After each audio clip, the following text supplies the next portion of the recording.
You ask Tiger to solve. This deals with linear equations with one unknown.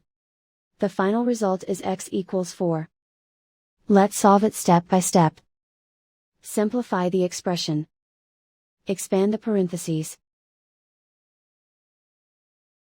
Simplify the arithmetic.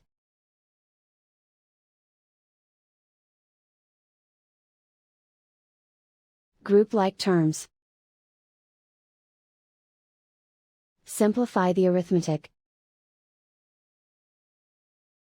Group all x terms on the left side of the equation. Add 2x to both sides. Group like terms. Simplify the arithmetic. Group like terms. Simplify the arithmetic. Group all constants on the right side of the equation. Add 7 to both sides. Simplify the arithmetic.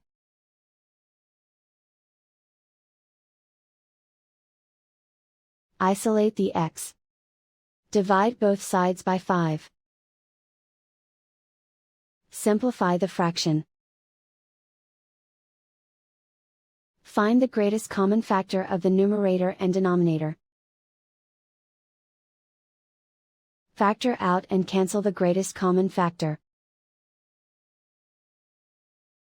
And so the final result is x equals 4.